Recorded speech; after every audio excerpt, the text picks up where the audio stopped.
tema é o pastoreio na cidade, pastoreio na cidade grande, o pastoreio metropolitano, como a gente está chamando. E pensando que aqui eu realmente trazer, nesta manhã, há um tempo atrás nós pegamos uma série aqui na igreja que chamamos O Amor de Deus pela Cidade, uma série de mensagens baseada em Jonas. E foi realmente ali, estudando para aquela série, embora com uma coisa que já estava no meu coração há muito tempo atrás, de tentar pôr no papel, olhar para o futuro com expectativas de como é que Deus pode usar a nossa igreja na cidade. Estamos começando isso, mas acho que antes disso, vem aquilo que vai no nosso coração, aquilo que o seu coração ferve.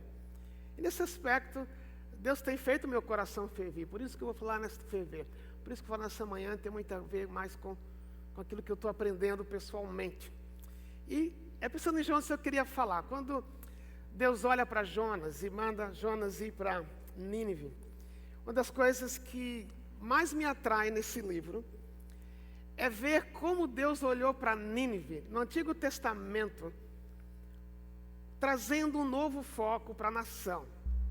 O Antigo Testamento era um movimento mais de fora para dentro. Se alguém queria aprender e saber o que era o judaísmo, ou mesmo conhecer Deus, ele vinha para Israel. Ele tinha que sair de onde estava e vir para a nação de Israel. Tornar-se um prosélito, tornar-se um judeu mesmo de falsos judeus, mas ele tinha que voltar, ele tinha que sair de fora para dentro. Agora Deus começa a fazer um movimento de dentro para fora.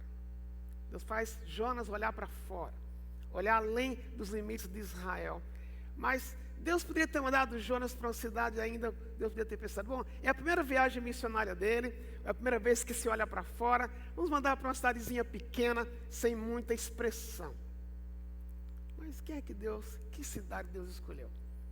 A cidade mais importante da época, a cidade mais estratégica da época, mas com a característica que Deus diz que vá depressa à grande cidade de Nínive e pregue contra ela, porque a sua maldade subiu até a minha presença. Fogo para Jonas. Havia naturalmente o orgulho judaico, o orgulho de ser judeu, de ser israelita.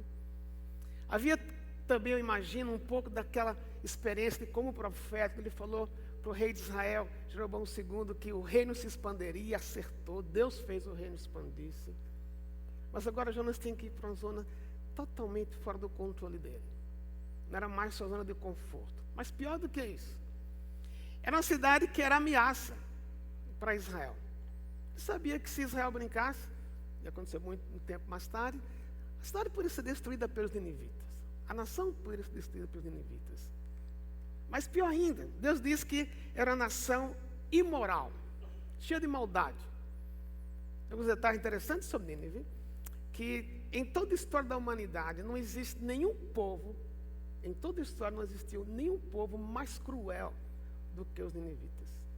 Algumas práticas que eles tinham, que eram especialistas, eles esfolavam as pessoas depois que eram dominadas, às vezes esfolavam viva, a pessoa morria no processo de esfolamento, penduravam a pele na porta da cidade, cortavam a cabeça e faziam montes de cérebros, para mostrar que aquele que ousar ir contra Nínive, vai acontecer a mesma coisa.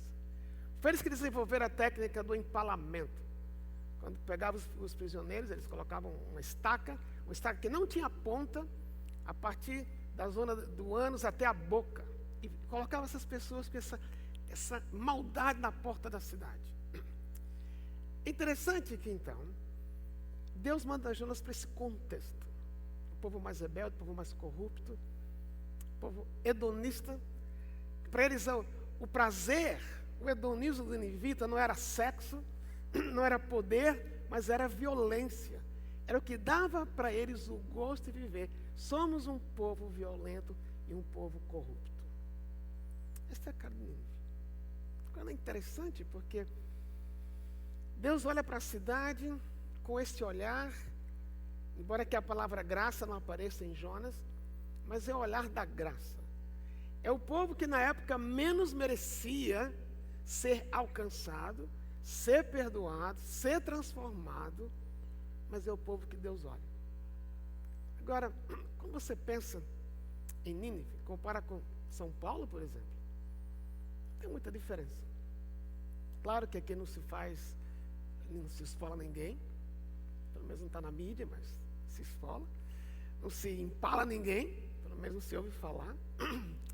Mas hoje mesmo, eu vi no jornal de manhã,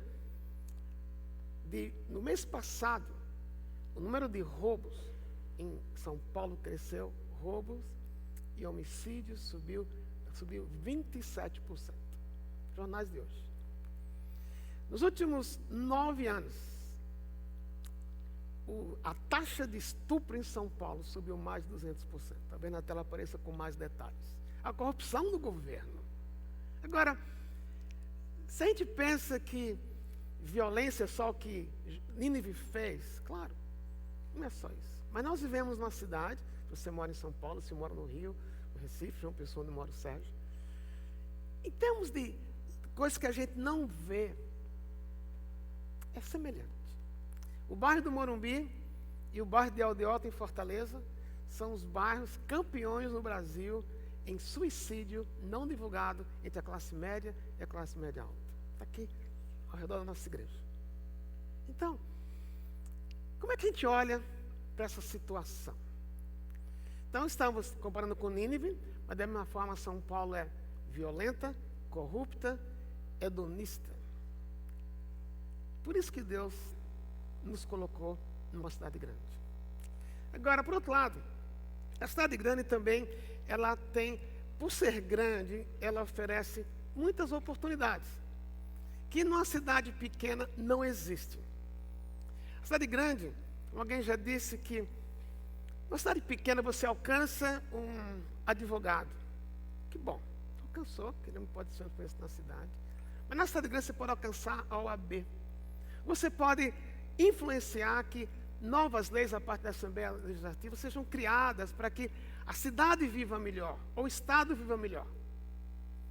Assim como vai a cidade, vai o país. Assim como vai Brasília, vai Brasil. Então, o que eu quero encorajar você a pensar nessa manhã é que há uma oportunidade na cidade grande que Deus nos colocou, que é bem diferente da cidade pequena. Não que Deus não ama a cidade pequena, mas Deus ama a cidade grande também. Agora, quais são algumas das oportunidades que a cidade grande oferece? São oportunidades que, por exemplo, a igreja pode ser aquele contexto onde o que é sozinho ou o que é solitário se conecta. A igreja precisa olhar que numa cidade como essa, muita gente que veio do interior, está sozinho na cidade, e para onde ele vai? Ele precisa ir para um ambiente onde ele possa ser acolhido, independente do que ele é. E a igreja é o local para isso. A igreja é o único local, junto com o casamento, onde a pessoa tem a oportunidade de ser aceita como ela é, pelo menos em tese na igreja. Mas também a igreja é um lugar de cura, cura física, cura emocional, porque por causa do evangelho, essas coisas as pessoas podem experimentar dentro da própria igreja. Ele é um lugar também de oportunidade para acolher aquele que foge de alguma coisa. Aqui na igreja temos alguns haitianos já. Um deles estava olhando para uma pessoa que tem uma empresa, acolheu. Uma vez falando com esse rapaz, percebi, não era a dor apenas da pobreza, era a dor da solidão, era a dor da separação da família, era a dor de estar num lugar totalmente estranho, mas dizendo, interessante, ele falou, aqui eu me senti como se fosse a minha casa. Ele disse que nunca mais ele experimentaria isso, mas numa igreja ele experimentou. E outra coisa também que a igreja oferece, que a igreja pode aproveitar, é o alcance que a igreja pode ter a partir dos que vêm de fora. Se a igreja tem haitiano, como é que tem boliviano, paraguaio, alemão, americano, finlandês? Se as pessoas realmente têm uma experiência aqui pessoal com Jesus, de ter uma vida transformada, quando elas voltam para os seus países, elas vão influenciar também.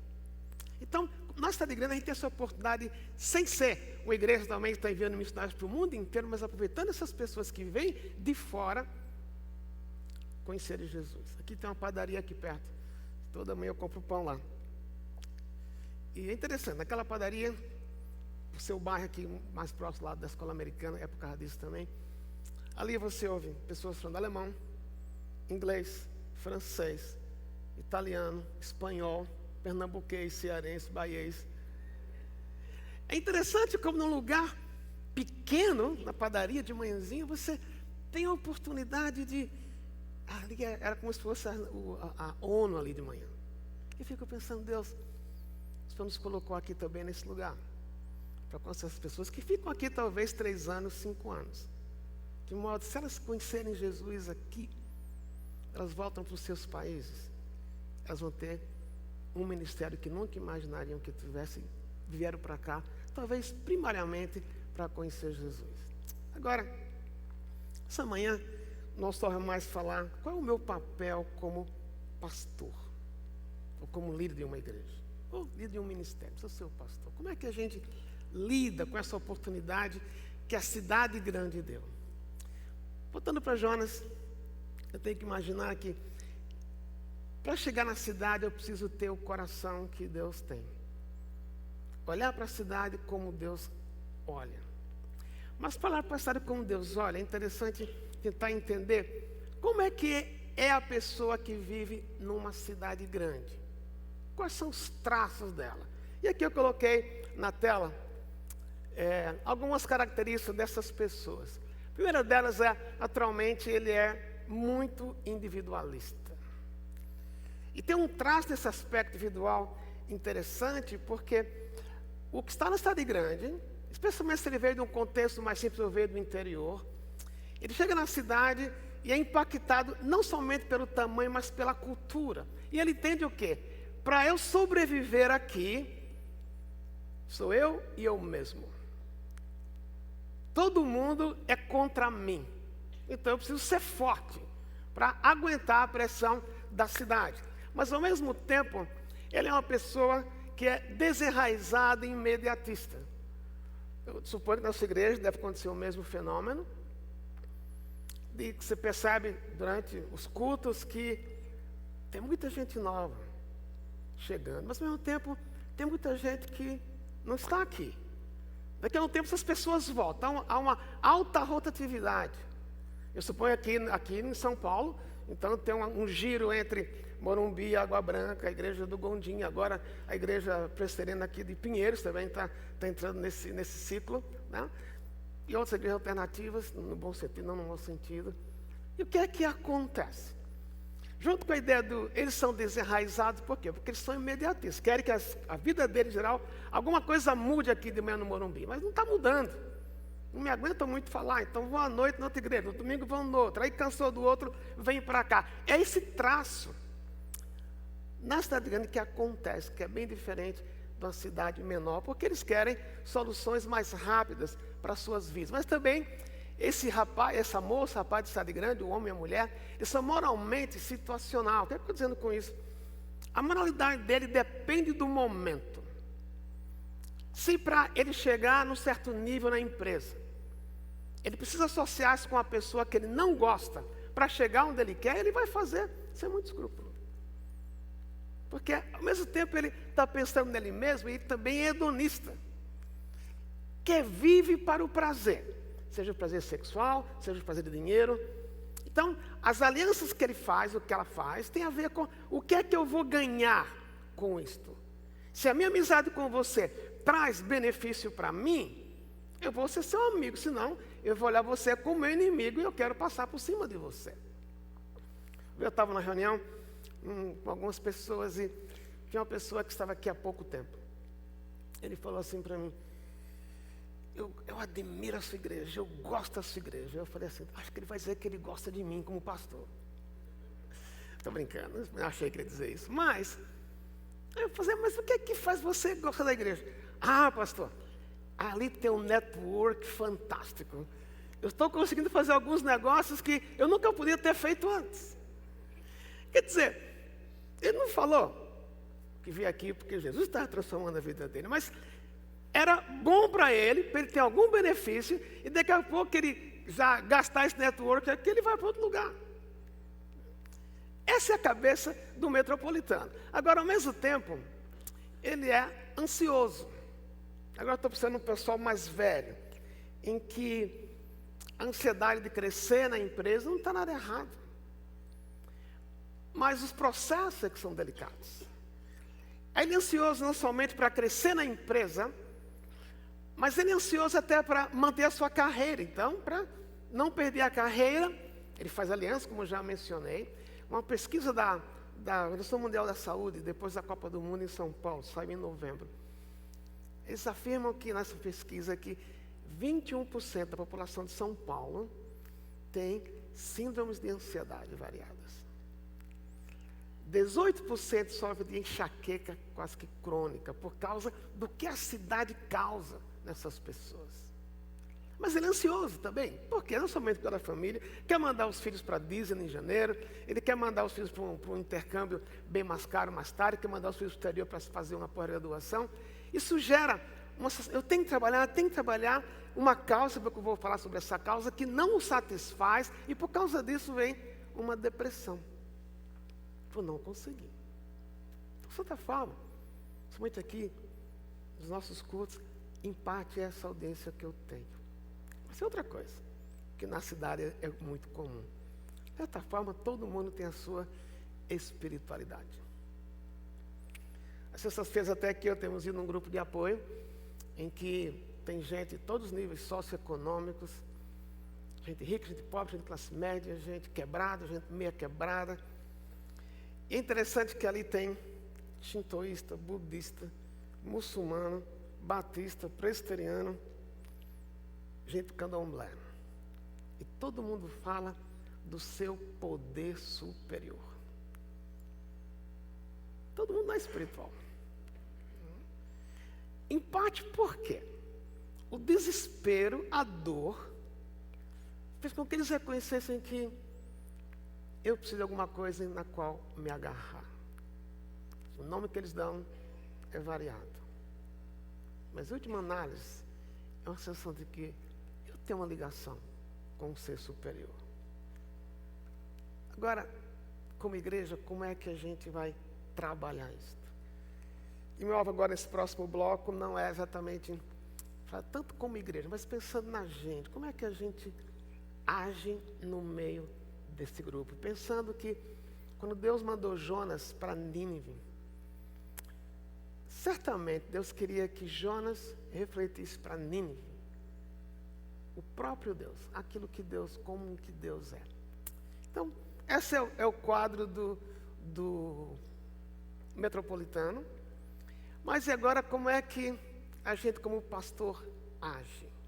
Eu creio que a primeira coisa que eu preciso pensar como pastor, assim como Deus mandou Jonas para Nínive, e diz que Nínive chegou no nível moral que ele não podia mais suportar, mas aí a graça deles enviou Jonas para Nínive. Eu creio que um primeiro traço que a gente como pastor, o líder, precisa desenvolver e pedir que Deus produza em mim esta atitude acolhedora que não se escandaliza com aquilo que você vê dentro da sua própria igreja. E não você falar, puxa, eu não imagino. Há uns anos atrás, ali no hall, estava ali, ouvindo as pessoas, dando boas vezes as pessoas estavam chegando, e encontrei com o senhor quase 12 metros de altura, eu falava com ele assim, de baixo para cima, bem alto, quase 12 metros de altura. Aí eu falei, fulano, quanto tempo que eu não vejo você? Dei um abraço nele, ele estava de óculos escuros. Eu falei, cadê a sua esposa, a fulana? Ele falou, foi estacionar. Eu falei, mas eu preciso falar muito com o senhor. Aí ele me chamou no cantinho, ele tirou o óculos. Tinha uns 3 hematomas. Eu falei, puxa, você caiu, ele tem moto, você caiu da moto? Não. Fulano bateu em mim, a esposa bateu em mim. Falei, caramba, deve ser muito forte, que quase 2 metros de altura com ela, baixinha. Daí eu falei, ela te bateu? É, mas eu bati nela também. Agora, dentro de mim, veja, ninguém viu isso, estou contando para vocês agora. Era como se fosse, puxa, na minha igreja, a Santa Igreja do Morumbi, esse tipo de conflito aqui. Mas, se eu reajo com eles de uma forma que, puxa, não acredito que você bateu na sua esposa, eu ia perder o contato com eles.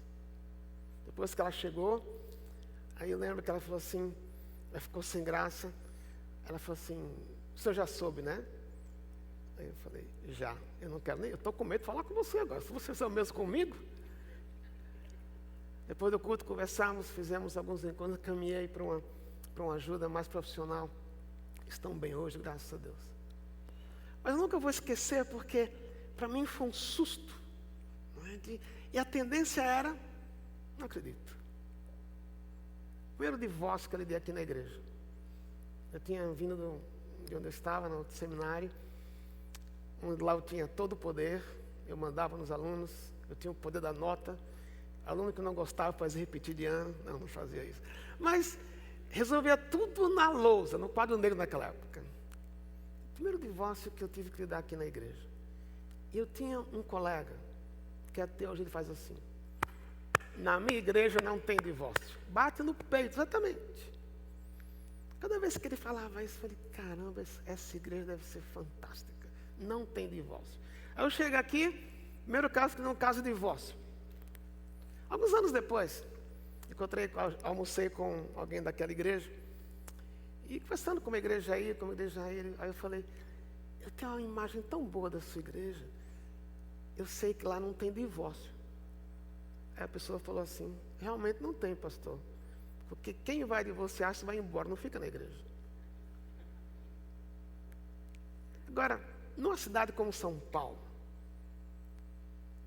cada vez é mais comum. Então, em vez de eu afastar essas pessoas e dizer, Deus odeia o divórcio, ok, é aqui que você vai ficar para ser tratado. Porque, se você pensar na pessoa de Jesus, quando ele recebeu aquela mulher acusada de adultério, os fariseus queriam pegá-lo, foi tão sábia a atitude dele. Ele não saiu matando a mulher, ele usou aquelas perguntas, quem não tiver pecado, atira a primeira pedra. Depois ficou sozinho com ela. Não é que e confrontou amorosamente. Não é que você, como pastor, não vai lidar, não vai confrontar com o erro. Mas primeiro, o pecador precisa sentir-se acolhido. Desse faz uns 3 meses. Um rapaz que se dizia seguidor de Jesus há um tempo atrás, fiz o casamento deles um tempo atrás, e desapareceram. Um dia, faz uns 5 meses, ele me procurou e dizendo, pastor, eu estou envergonhado, o que aconteceu? Ele entrou na igreja, tá, você não sabe, mas eu me separei e fui na igreja com a minha nova namorada. E a minha esposa minha ex-esposa, ficou tão machucada que no estacionamento ela pegou a minha namorada atual e não bateu nela porque eu não deixei. Agora, você olha assim, como é que a gente lida com isso? Claro que foram exortados, mas primeiro eu preciso acolher para depois tratar. Estão aqui. Acabou o namoro, errado, estão tentando reconstruir aquele. Eu não, se Deus quiser. Mas minha primeira reação, confesso para vocês, foi: você está estragando meu rebanho? Como é que você faz isso? Ousa vir para a namorada aqui quando nem terminou o divórcio ainda. Mas aqui é um lugar de esperança e muito da esperança vai ser dada para a pessoa da forma como você trata, acolhendo como Jesus acolhe. Eu preciso ser honesto. E honestidade aqui não é questão de integridade moral, financeira, mas não está somente aquele que está chegando. Como é que você lida? Porque ele veio com aquela carga que eu te falei há pouco. Você sabe que os traz, somente o que está aqui indagando. Agora, é preciso ele entender que a igreja é um lugar em que ele pode ter amigos aqui que não vão trapaceá-los. Pelo menos se espera. Alguns anos atrás, uma pessoa, um Sérgio aqui, está nessa sala aqui da igreja, para depois do culto, disse: Lisanes, eu tenho um filho que é uma doença rara, E alguém me disse que eu devia vir aqui. A mulher que trabalhava com ela em casa, a empregada dessa mulher. E eu vim. Eu pedi para você orar, a igreja orar pelo meu filho. Aí orei com ela aqui naquele canto, fui visitar no hospital. Nós estávamos na hora da visita mesmo, o garotinho de 3 meses teve uma convulsão como eu nunca vi na minha vida, coisa horrível. Daqui a pouco o pai chegou e o pai falou assim, o que ele tem, o pai é médico, o que ele tem é uma doença em 250 mil. Em cada 250 mil crianças, uma criança nasce assim. Eu não vou incomodar esse Deus, porque meu filho é um número. Eu fiquei chocado com aquilo, mas... Daí oramos ali, ela que eu estou frequentando, oramos aqui várias vezes pelo esse bebê, isso foi 7 anos atrás. O menino está saudável, sem problemas, nenhuma sequela. E o pai disse, eu era ateu, agora eu sou agnóstico. Não mudou muito. Mas a gente começou uma amizade. E são 7 anos. Não sei onde vai terminar. Mas o que é que eu estou chamando de honestidade? É que ele é um brilhante, homem brilhante em São Paulo, tem um nome, uma reputação em São Paulo, na área dele.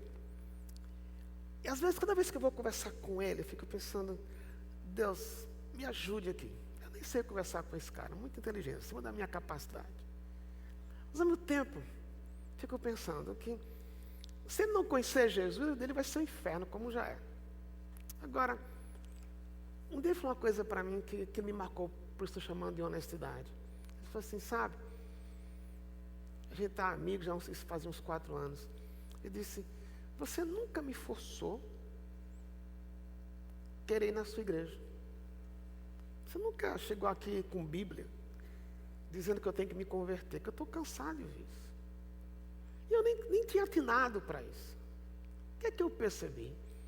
Que para ele, o que estava sendo importante era a amizade. Eu estava indo lá, claro que eu tenho um desejo que ele venha conhecer Jesus, mas o que fez diferença para ele é que ele disse, sabe, já fui a outras igrejas e as pessoas ficam forçando, com você até que é diferente. Obrigado. Aí ele fez um comentário muito engraçado. Ele falou assim, vou falar uma coisa para você. Ele disse, eu fui nessa igreja, ele veio umas 2 vezes só aqueles 7 anos. Ele disse, eu vi fulano lá, eu vi cicrano, ele já tratou 2 pessoas aqui na igreja que tem influência em São Paulo. Ele falou, eu achava que o evangelho era só para pobre e burro. Ela assim, eu vi que não. Eu falei, que bom. Agora, se ele me visse, eu creio, toda hora perguntando, você vai na minha igreja? Olha, tem musical de Natal, tem Páscoa, tem Natal. Claro, no meu coração, eu tenho esse desejo. Mas o que eu espero é que Deus trabalhe. Ele precisa de amigos que não estão maquinando contra ele. E eu acho que a gente, como pastor, como líder, uma das coisas que a gente mais precisa é comunicar para a pessoa que ela é importante. Se Deus vai levá-la a Jesus um dia, é outra coisa. Mas a minha amizade é crucial. Daí, também, a ideia de vulnerabilidade. Da gente ser vulnerável. Vou contar uma história aqui, que eu já contei para a minha igreja. O metropolitano, ele tem muito discernimento se eu estou sendo real ou não com ele. Se eu estou dando uma de pastor com toga. E um dia eu contei aqui de púlpito uma história que eu vou contar agora. Os que são da minha igreja, vocês já ouviram isso. Eu moro aqui na Giovanni, era um apartamento, eu tenho uma varanda, naquela época eu gostava muito de cedinho levantar, ler a Bíblia na varanda. E um dia eu acordo, faz uns 10 anos isso, eu acordo e tem um outdoor da Playboy, bem em frente à minha varanda. Dentro de mim eu falei assim, homem espiritual não vê essas coisas. E eu contei no púlpito que quando eu vi abrir a minha porta, sentei, a minha tendência foi olhar e eu olhei. Aí eu fiquei, Deus, tem misericórdia de mim, porque eu estou com vontade de continuar olhando aqui. Eu sou muito espiritual, eu vou ler a Bíblia em vez de olhar. E não consegui ficar ali no terraço. Voltei. E contei isso aqui de púlpito. Daí depois do culto eu tive algumas reações. O senhor para mim falou, pastor, eu fiquei decepcionado com o senhor. O senhor contou isso de púlpito. Aí eu falei, por que decepção? Eu falei, não fica bem para um pastor contar isso. Aí eu falei com ele, eu brinquei, mas eu falei, sabe, meu irmão, acho que eu estou com inveja de você. Porque isso não lhe afeta, né? Eu falei, não, pastor, não é isso, mas não fica bem você contar. Eu falei, mas o irmão tem vontade de ver uma revista Playboy? Ele parou. Eu falei, eu tenho. Agora eu sei que não é o melhor para mim. Daqui a pouco chegou um outro e disse, obrigado. Porque eu tenho um problema com pornografia. E eu sei que eu posso falar com você sobre isso. Não sei se ele achou se eu sou pornográfico. Mas eu creio que tivemos algumas conversas. E ele disse assim, sabe que eu estou nessa igreja? Porque as pessoas que estão na frente, elas comunicam que elas são reais. E na hora que eu me coloco acima dos outros, como tudo na minha vida está tudo um dia, está tudo certinho, não tenho dificuldade. Sempre vitorioso. Essa não é a realidade nossa. Mas a gente tende, às vezes como pastor, colocar uma toga pastoral. Né? Que nada me afeta, não tenho problemas, eu tenho ligação direta com Deus. E o metropolitano, ele discerne isso na nossa vida. Então, acho que eu preciso repartir as minhas dores. Então, isso que eu preciso. Tem alguns amigos aqui, 2 deles especialmente, que sabem das minhas lutas internas. Agora, se eu dou uma aparência de que eu sou pastor, e como eu sou pastor, estou acima de vocês, o metropolitano discerne. Ele vai achar que a gente também é igual, a gente faz de conta. É a graça do Senhor Jesus que nos mantém em pé. Não é eu dizer, nunca eu vou fazer isso. Paulo falou para Timóteo que nenhuma regra tem poder contra a sensualidade. Mas é a graça de Deus que mantém em pé. E o metropolitano vai discernir isso na minha vida. Então, seja honesto. Outra coisa que tem a ver com o nosso perfil é que eu preciso ser desafiador nesses meus contatos, no cuidado pastoral. A classe média, média alta, como uma boa parte dessas igrejas são. As pessoas têm uma causa. E qual é a causa delas? Nada errado. Subir na empresa, dar lucro para os acionistas, né? Ter dinheiro para pagar o Porto Seguro dos filhos, o Colégio Porto Seguro, ou o VETS, ou o Bandeirantes. Nada errado com isso. Qual o pai que não sonha em ter um filho numa boa escola? Ou mais tarde mandá-lo para um intercâmbio, ou mais tarde pagar uma faculdade em Berkeley, ou Stanford, ou mesmo Harvard, o que for. Não está errado isso. Mas essa causa, ela é limitada, ela não desafia, porque alguns vão conseguir fazer isso de uma forma muito simples, porque tem grana, outros vão tentar chegar. Agora, aqueles que chegam dizem, e agora? Então, como pastor, como líder, eu preciso, nesses meus contatos, desafiar as pessoas a algo mais profundo ou mais alto. De modo que, para fazer aquilo, eles têm que depender de Deus. Tem uma senhora aqui na igreja, que ela tem vários livros publicados, ela é uma pesquisadora infectologista. Vários livros publicados, livros técnicos, não são livros só para a classe médica mesmo. A titular é um docente na USP. E um dia, pensando com ela, que ela passa a segunda-feira aqui na igreja. Um dia eu conversei com ela aqui na porta da igreja. Ela disse, sabe, pastor, a minha segunda me traz mais alegria do que da terça à sexta que eu passo na USP. Porque aqui estou fazendo algo que tem um valor eterno. Ela foi desafiada aqui a pensar além da causa para a qual ela vive. Cada dia, ela queria chegar a ser um livro docente, chegou, mas qual o impacto eterno disso? E o que vai fazer o metropolitano realmente ficar enraizado, não ficar pulando de igreja em igreja, de igreja em igreja, é o fato de você pedir que Deus lhe dê uma sabedoria para desafiá-la a pensar em algo mais profundo. Ontem eu estava almoçando com o senhor aqui, está aqui uns 9 anos, uma história de vida muito interessante. Ele aprendeu a ler com 14 anos.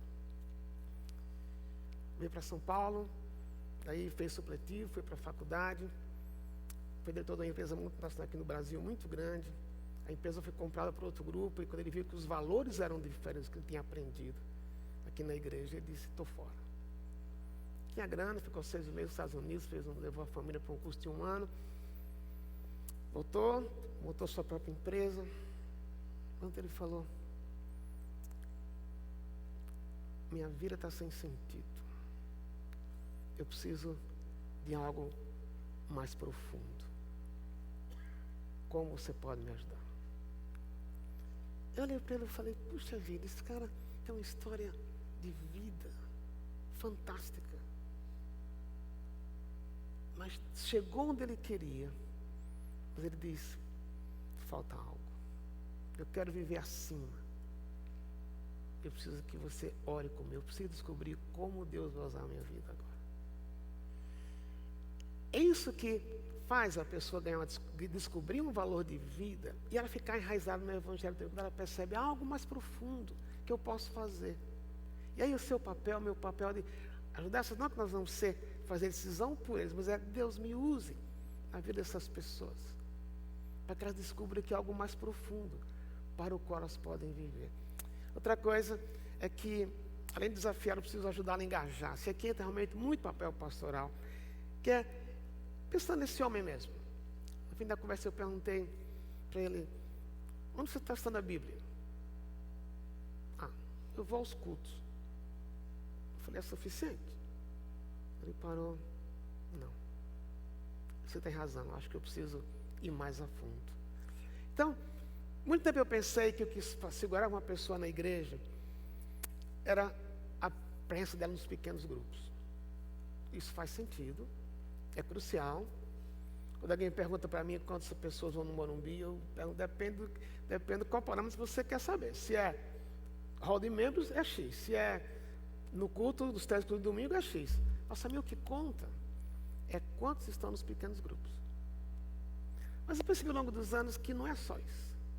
Tem muita gente em pequeno grupo que não tem compromisso, que não está enraizado.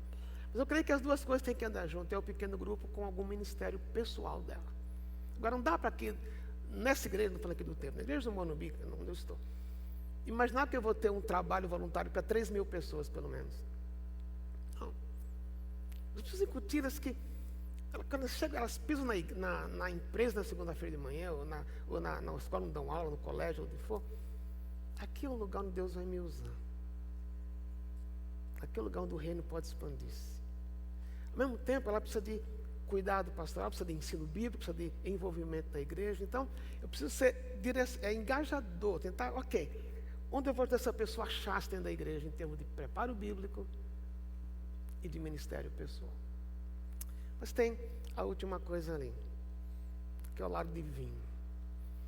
Quando eu saí do seminário, meus queridos, eu era um bicho do mato. Ainda sou meio bicho do mato, mas era pior. Eu tinha vergonha de tudo. Como é que Deus vai me usar? Porque eu era calado, tímido. Minhas crises de identidade não foi na adolescência, foi no meu último ano de seminário.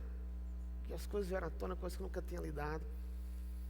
Aí Deus me deixou no seminário, eu fui professor por 14 anos. Deus mudou muito a minha vida ali, mas eu vim para essa igreja.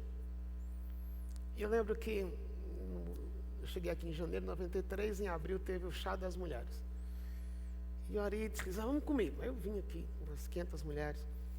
E eu via que o Ari ia de mesa em mesa, falando com cada um.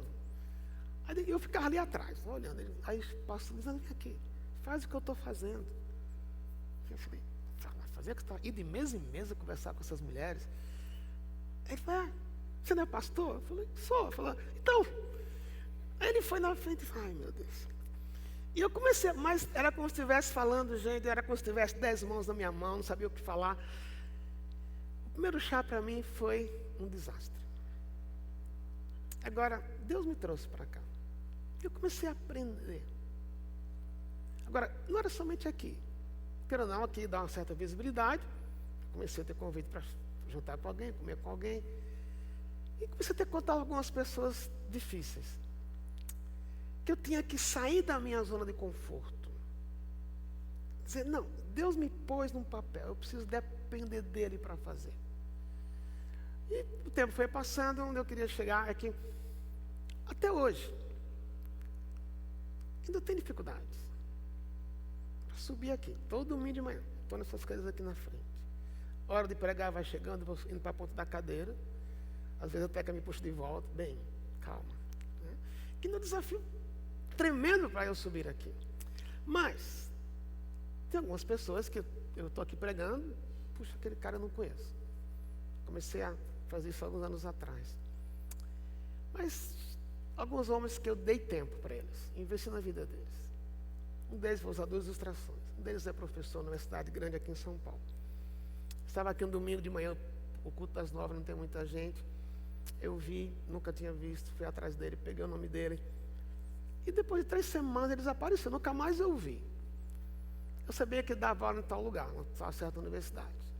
Eu falei, pô, eu preciso ir atrás desse homem.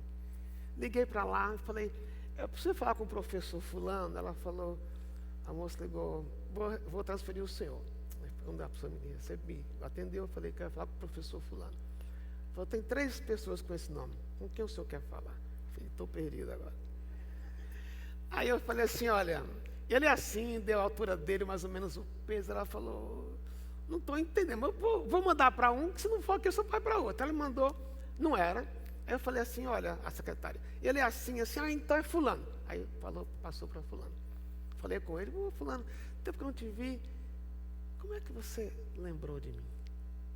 Falei, não faz muito tempo. E como é que está? Porque está me ligando? Faz uns 3, 4 domingos que eu não te vejo. Você percebeu? Falei, claro. Começamos a conversar. Ele tomou uma decisão, aparentemente uma decisão um ano depois. Daí, comecei a ver algumas coisas no jornal que ele escrevia. Ele falou uma coisa que eu falei, não tem nada a ver. Será que ele realmente conheceu Jesus? Aí eu almocei com ele.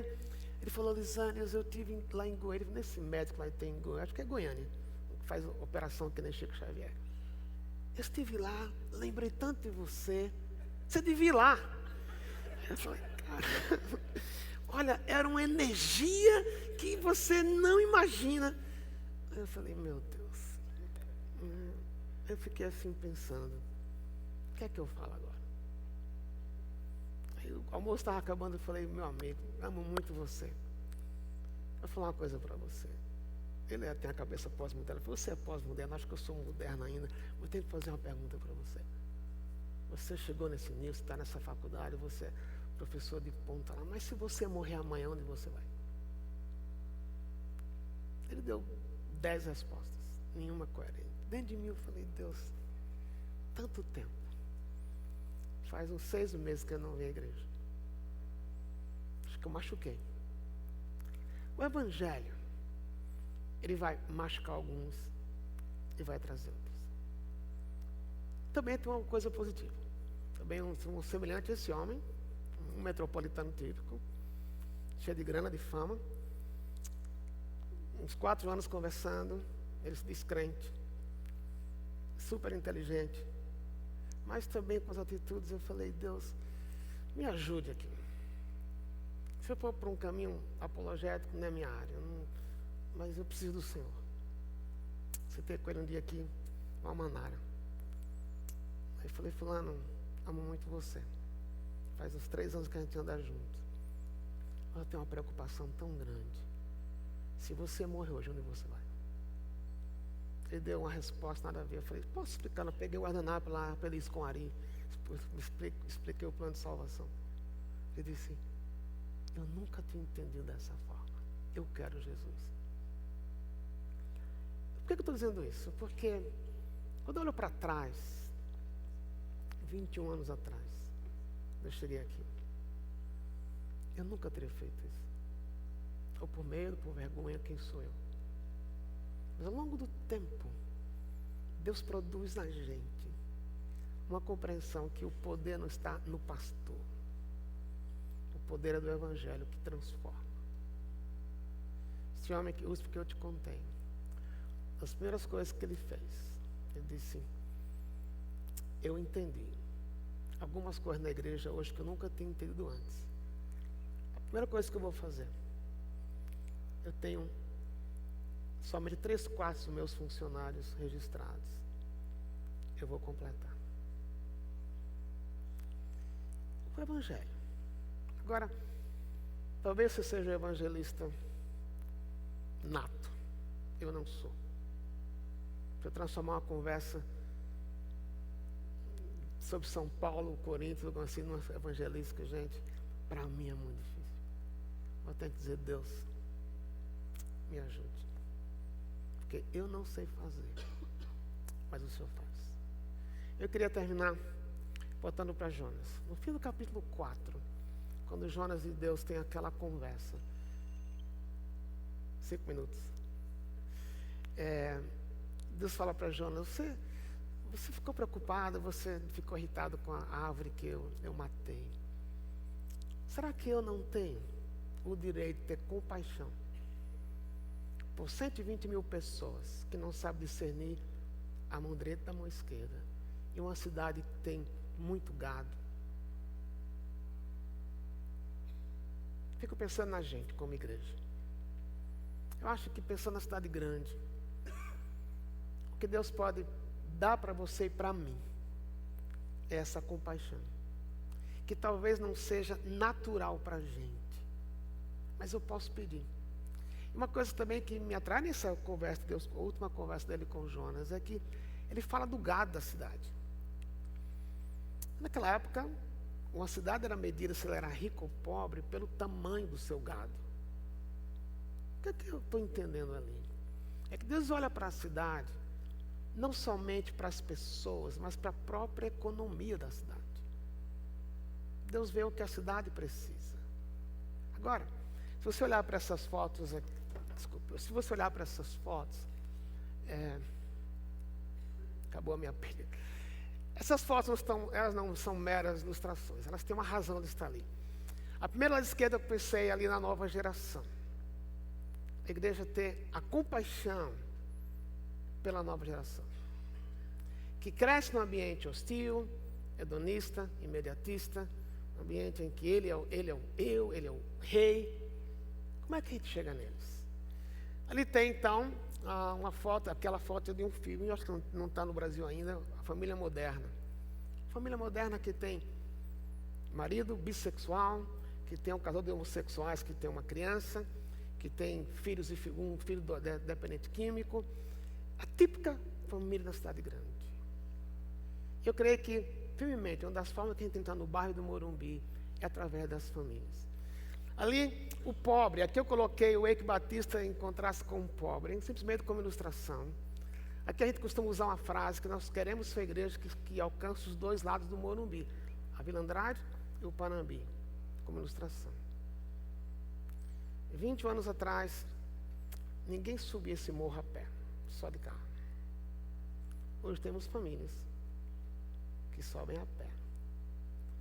Nós temos famílias que têm seu próprio helicóptero, tem seus citations, que tem casa em Miami, no Texas, sentado nesse salão. E vivem bem. Claro, quando a gente começou a igreja, quando a Ari começou a igreja um tempo atrás, quando começou a Vila Andrade, houve uma tensão aqui dentro, porque as crianças da Vila Andrade vinham aqui na escola dominical e começaram a passar piolho para as outras crianças. Foi delicado. Mas, assim é a igreja. Queremos servir os dois lados do Morumbi. O Eike Batista, eu coloquei a foto dele, eu tinha pensado em colocar outra foto, mas não vou dizer quem, mas por quê? Quebrou. Aqui tem muita gente quebrada. E o pobre, que vem aqui, é o único lugar onde ele se sente importante. Aí, aquela foto da direita ali, imaginei a diversidade de etnias na cidade, que precisa de acolhimento. E coloquei a MTV ali, a MTV, porque pensei em artes. A igreja precisa pensar como usar artes. Nosso próximo encontro teológico é sobre artes, é isso? Nós estamos trabalhando isso na nossa cabeça, ainda não chegamos lá. Eu fico imaginando que a igreja, um dos sonhos que eu tenho para aqui, é que aqui seja um lugar onde o artista é bem recebido, seja ele crente ou não crente, mas especialmente o não crente. Aqui ele tem um lugar onde é acolhido. Então, qual é o meu encerramento? Que Deus dê para mim e para você um coração compassivo pela cidade. A ideia da palavra compaixão tem a ver com aquilo que vem das vísceras, que vem do mais íntimo. A palavra compaixão, no hebraico, tem aqui, a palavra útero. Aquilo que é gerado no mais íntimo de uma mulher. O Novo Testamento carrega a ideia de piedade, mas também aquilo que vem do mais íntimo. E Deus, do mais íntimo dele, mandou Jonas para Nínive. Do mais íntimo de Deus. Então, meu desafio para mim tem sido esse: Deus, me dê compaixão pela cidade. Então, é uma coisa interessante: se começa com a gente, é natural que a igreja aprenda por uma obra de Deus na nossa vida de pastor. Que Deus nos abençoe nesse desafio.